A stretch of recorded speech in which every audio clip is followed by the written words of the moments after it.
I Recording in progress. For which the stands one nation under God, indivisible, with liberty and justice for all. Introduction to the board, Marjan, Marjan Selliger. Marie Cheney. Jeff Michael, Robert Lee, Randy Carmody, Tim Villager sitting in for Aaron Bear. Trisha Gary. and event agenda revisions. We're gonna move the oath of office for the new board member to next in line. So number 8C is gonna be next. And if she wants to come up, we'll do this for you.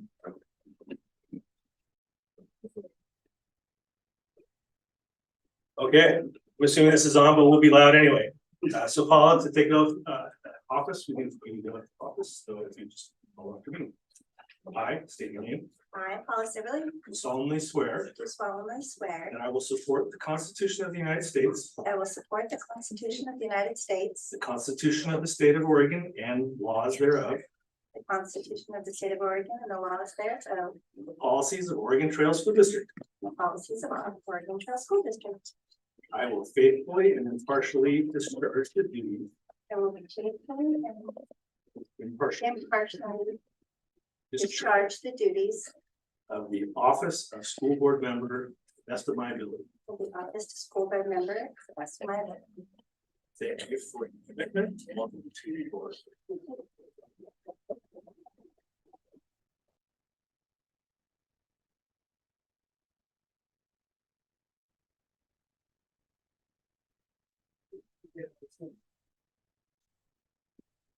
Welcome to the board.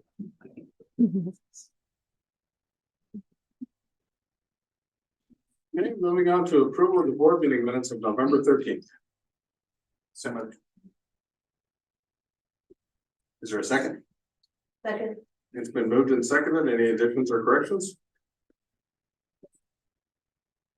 Hearing none, all those in favor say aye. Aye. Opposed? Motion carries. Student rep, do we have a student rep today? I don't believe we have a student report today. Superintendent's report, Tim Ferrer. All right, for those who don't know who I am, I'm Tim Villager, Business Director. Superintendent Barry asked that I sit in and help out tonight because he couldn't attend. There's a couple things that we want to share with you, just a few very quickly. First and foremost, this morning, some of you may have heard, we had a student, high school student, riding the bike to school this morning who had a collision with a vehicle in front of Cedar Ridge. EMS did have to attend the scene. Thanks to our staff and EMS for attending very quickly. I'm pleased to report, to the best of our knowledge, the student's doing well. No broken bones, no major injuries. So knock on wood, we're pleased that that's the outcome. On the other front, facility assessments, superintendent updated you in prior meetings about the process that we're going through to update our facility assessment. So at this juncture, the on-site visits of our consultant have concluded. And so they're in the process of synthesizing all their findings and putting together a draft report of that facility assessment. Hopefully we'll get a draft report by the end of this month. So just to kind of give you the big picture refresher, this is the facility assessment. So it simply says, this is the condition of your existing things, okay? It has no perspective so far as functionality that we would like to see. It says, this is what it is currently, this is what it would cost to get them back up to snuff at the current standard. So accordingly, that information from the facility assessment will be used to go into the next phase, which is our facility long-term planning. So we will use the same consultant to revisit a process that we had gotten deep into just before the pandemic. And so we have an initial framework that we'll pick up from that, and we will simply say, does this continue to meet the vision that we saw at that time, or do we need to tweak it based on what? There will be in the process input from the board and facility, but it's a longer process that will go well into through the end of the year. So again, facility assessment, just getting the inventory of what is, which will lead into the long-term planning, which will say, how are these things working for us in addition to fixing what is? So that's where that process is at.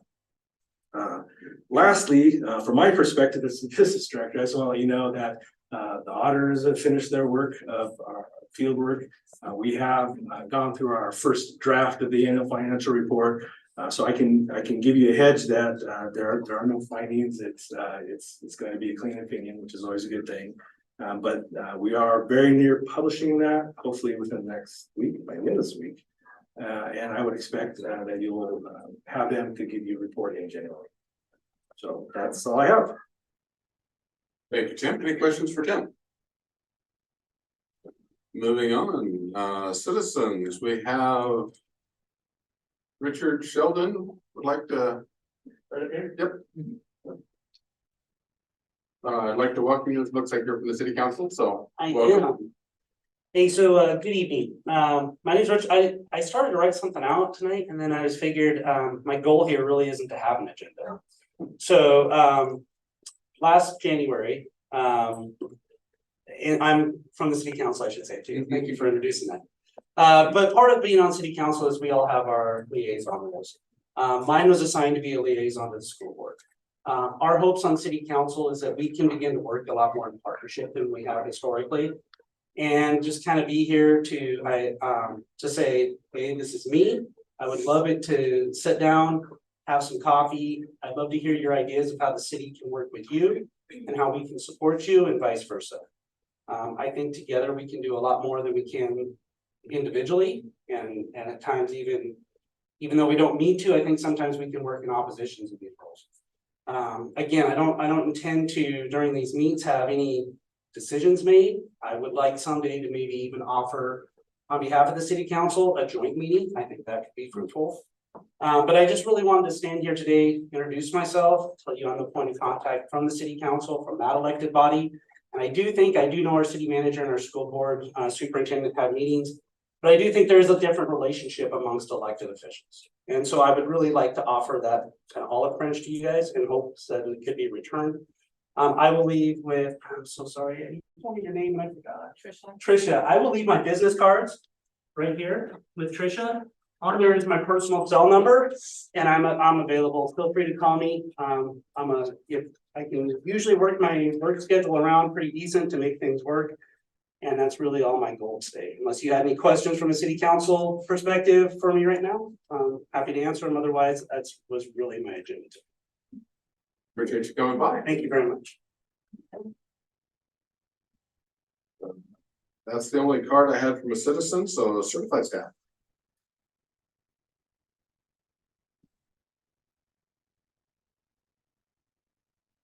Good evening. First, we want to wish everyone a happy holiday season.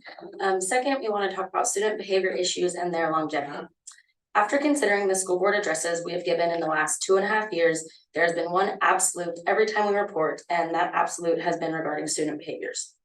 For some context, current 7th graders finished their 2nd grade year sitting at a computer, and they started their 3rd grade year again from a computer screen, only stepping back into buildings that spring.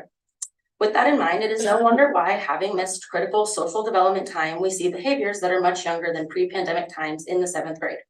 Despite the incredible hard work of elementary and 6th grade teachers, there's only so much making up from a crucially important developmental period that can be done. This analysis can be applied to every current grade level from 4th grade through 12th. It has been classroom management, sheer will, determination, and skill by educators that has held our classrooms together, allowing learning to happen. But even with stellar classroom management and consuming dedication to students by educators, it isn't enough to manage this district-wide issue in the long term. At each building, educators and administrators have traditionally worked to manage student behaviors one student at a time, but with upwards of all students struggling, we need a larger district-wide plan. We firmly believe that it is time to take the pressure off of educators who are holding their classrooms together and move it to the district level. A committee needs to be formed of administrators and educators to identify and problem solve these issues. To wait and or dismiss this will allow us only to move beyond this when our current 4th graders graduate high school. That is not a viable solution for the district, nor is it sustainable by educators in conjunction with other demands that are increased with the return to every new school year. Thank you for your time and consideration. Thank you. Appreciate the information. Classified staff generally doesn't have anybody here. Consent agenda. We'll entertain a motion to approve the consent agenda.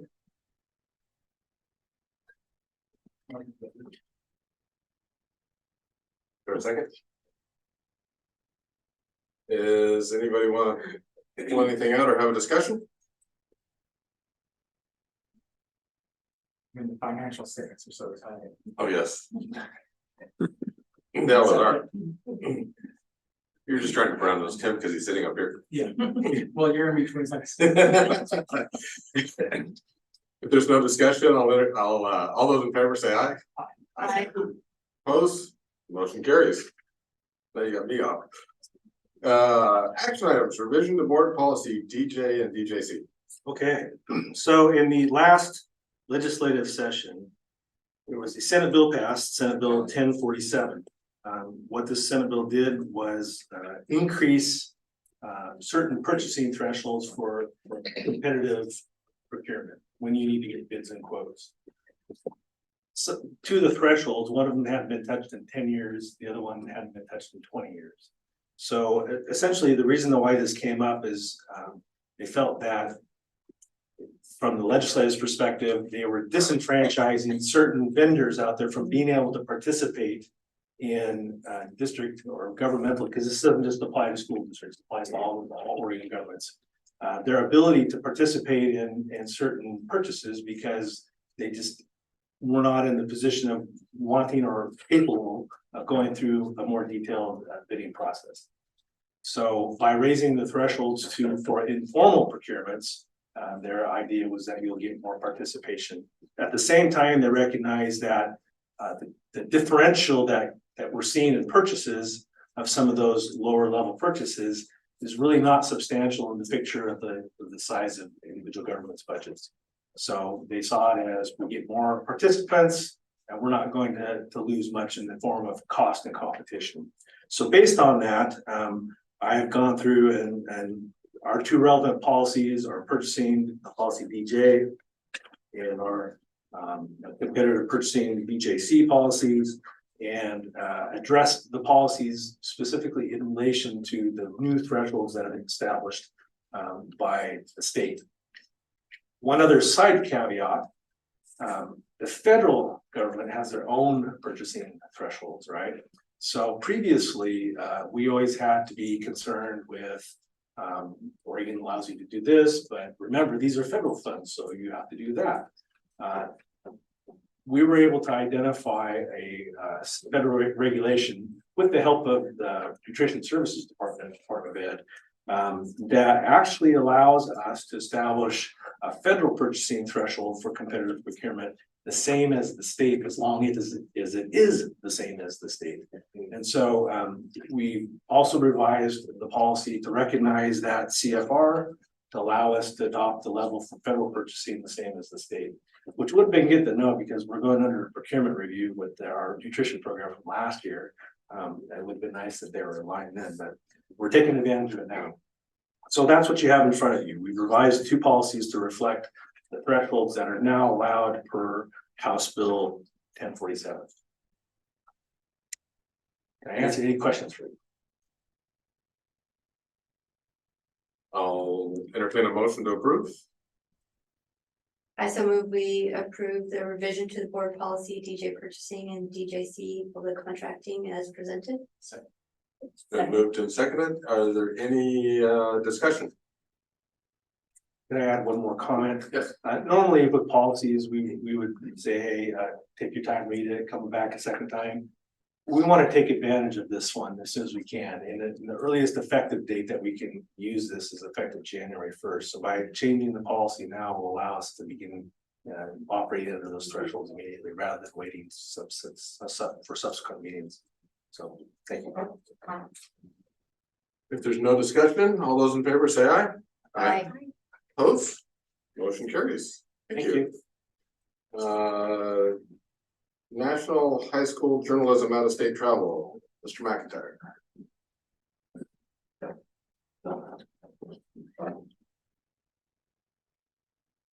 I'm on my yearly visit, so You skipped a couple of years. I did. We got way late by the pandemic for a while there, but so I'm asking for approval to take students from my journalism newspaper classes at the high school to the National High School Journalism Convention. We we've gone most years since I've been here, which is 26 years. The convention, the kids see seminars and sessions on all sorts of journalism from professionals, and then they can also compete at the national level in a variety of categories, writing categories, layout, things like that. And we went last year, went to San Francisco and had a successful trip. The kids enjoyed it, and many of those kids are back and want to go again. I put the amount there, it's probably about 10, but I think it'll probably be less than that, probably 5 or 6. But I have 9 times here, and many of those kids want to go back. And so I've got a good group, and if there's any questions, I can answer about the trip. Any questions? I'll entertain a motion to approve. A second. Second. Been moved and seconded. Any discussion? Which time you got? You can be a chaperone. I've gone 15 times. You can take it. There's no further discussion. All those in favor say aye. Aye. Opposed? Motion carries. Thank you. Thank you. Have a good trip. Oath of office is done. Information and discussion, we don't have announcements. OTA board meeting is January 2nd. Our next board meeting is January 9th, and we have a workshop on January 25th. And we have no reason for exec session. If there's nothing else that the board needs to discuss, the meeting is adjourned.